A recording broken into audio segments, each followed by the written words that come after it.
नमस्कार दोस्तों, स्वागत है आपका हमारे चैनल पर। आज हम बात करेंगे इतिहास के एक ऐसे व्यक्ति की जिसने दुनिया को हिला कर रख दिया। हाँ, हम बात कर रहे हैं एडोल्फ हिटलर की।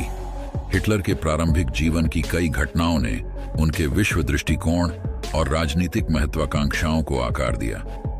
उनका जन्म गरीब परिवार में हुआ। पिता से तनावपूर्ण संबंध थे।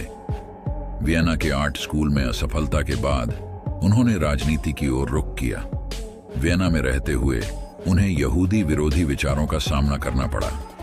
प्रथम विश्व युद्ध और वर्साय संधि से नाराजगी ने उनके भीतर राष्ट्रवाद और बदले की भावना को प्रबल किया। प्रथम विश्व युद्ध में हिटलर का अनुभव उनकी राजनीतिक मान्यताओं और नेतृत्व शैली को गहराई से प्रभावित करता है।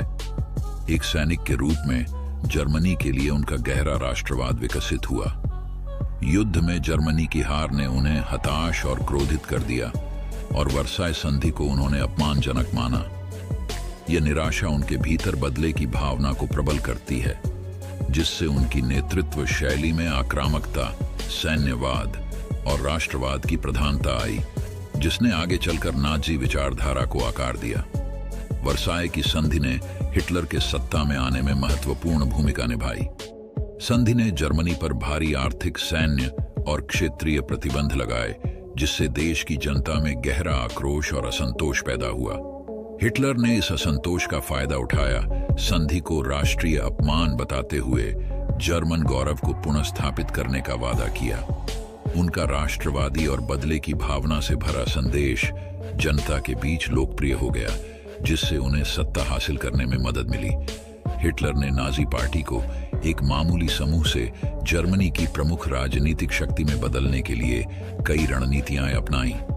उन्होंने करिश्माई भाषणों और प्रचार के माध्यम से जनता को आकर्षित किया, खासकर आर्थिक संकट, वर्साय संधि के अपमान और बेरोजगारी के समय। उन्होंने यहूदियों और कम्युनिस्टों को समस्याओं के लिए दोषी ठहराया, जिससे जनता का गुस्सा भड़काया। साथ ही सैन्यवाद और राष्ट्रवाद के विचारों को बढ़ावा देकर उन्होंने जर्मन गौरव को पुनर्स्थापित करने का वादा किया। बात करें हिटलर की विचारधारा के मुख्य सिद्धांत मीन काम्फ में क्या थे, तो मीन काम्फ में हिटलर की विचारधारा के मुख्य सिद्धांत थे। नंबर 1, हिटलर ने आर्य नस्ल को श्रेष्ठ माना और यहूदियों को इसके लिए सबसे बड़ा खतरा बताया। नंबर 2, हिटलर ने जर्मन गौरव और शक्ति की बहाली के लिए अत्यधिक राष्ट्रवाद का प्रचार किया।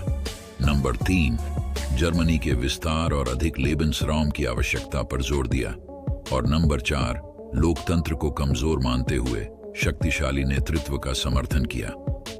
1933 में चांसलर बनने के बाद हिटलर ने सत्ता का केंद्रीकरण तेजी से किया। उन्होंने राइक्सटैग आग का इस्तेमाल करते हुए आपातकालीन शक्तियां हासिल की और एनाबलिंग एक्ट पास करवा लिया, जिससे उन्हें बिना संसद की मंजूरी के कानून बनाने की शक्ति मिली। हिटलर ने राजनीतिक विपक्ष, खासकर कम्युनिस्टों और सोशल डेमोक्रेट्स को कुचल दिया।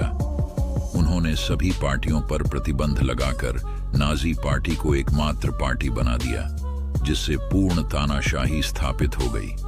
अब जानते हैं कि हिटलर के नेतृत्व में द्वितीय विश्व युद्ध शुरू होने के प्रमुख कारण क्या थे। सबसे पहला कारण वर्साय संधि। इसे जर्मनी के लिए अपमानजनक मानकर हिटलर ने इसके प्रावधानों का उल्लंघन किया। दूसरा कारण लेबेन्सराउम, जर्मनी के विस्तार और अधिक जीवित स्थान की आवश्यकता पर जोर। तीसरा कारण मिलिट्रीकरण, हिटलर ने सेना का पुनर्निर्माण किया और आक्रामक सैन्य नीति अपनाई। और चौथा कारण पोलैंड पर आक्रमण, 1939 में पोलैंड पर हमला, जिसने ब्रिटेन और फ्रांस को युद्ध में प्रवेश करने के लिए मजबूर किया। हिटलर की नस्लीय नीतियां यहूदियों को निम्न जाति मानती थीं और इसका चरम रूप होलोकॉस्ट में सामने आया। नाजी सरकार ने 6 मिलियन से अधिक यहूदियों को व्यवस्थित तरीके से हत्या कर दी, जिसमें गैस चैम्बर्स, मजदूर शिविर और नरसंहार शामिल थे। यहूदी समुदायों पर इसका विनाशकारी प्रभाव पड़ा। उनके परिवार, संस्कृति और आर्थिक स्थिति पूरी तरह से बर्बाद हो गई। होलोकॉस्ट ने यूरोप में यहूदी पहचान और इतिहास पर स्थायी घाव छोड़े। हिटलर की नेतृत्व शैली अत्यधिक केंद्रीकृत और तानाशाही थी, जिससे जर्मनी के सैन्य निर्णय प्रभावित हुए। उसने अपने जनरलों की सलाह को अक्सर नजरअंदाज किया और जटिल युद्ध रणनीतियों पर खुद नियंत्रण रखा। रूस पर आक्रमण, ऑपरेशन बारबारोसा और सर्दियों की तैयारियों में विफलता, स्टालिनग्राद की लड़ाई में जिद्दी निर्णय और कई मोर्चों पर लड़ने की जिद ने जर्मनी की हार में महत्वपूर्ण भूमिका निभाई। हिटलर की मृत्यु ने द्वितीय विश्व युद्ध के अंत को तेज कर दिया। 30 अप्रैल 1945 को आत्महत्या के बाद नाजी सरकार जल्द ही बिखर गई और 8 मई 1945 को जर्मनी ने आत्मसमर्पण कर दिया। हिटलर की मृत्यु ने नाजीवाद के पतन को चिह्नित किया, जिससे जर्मनी का विभाजन पूर्वी और पश्चिमी हिस्सों में हुआ।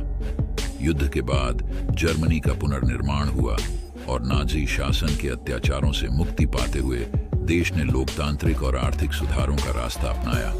तो दोस्तों, ये थीं वो महत्वपूर्ण घटनाएं जिन्होंने हिटलर के विचारों और राजनीतिक जीवन को आकार दिया। एक गरीब परिवार, असफलताओं और समाज की समस्याओं ने उन्हें एक भयानक नेता बना दिया।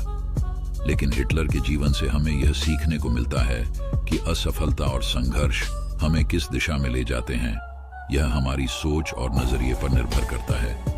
अगर आपको हमारा ये वीडियो पसंद आया हो तो लाइक और सब्सक्राइब करना मत भूलिएगा। अगले वीडियो में हम जानेंगे हिटलर के राजनीतिक करियर के बारे में। तब तक के लिए धन्यवाद।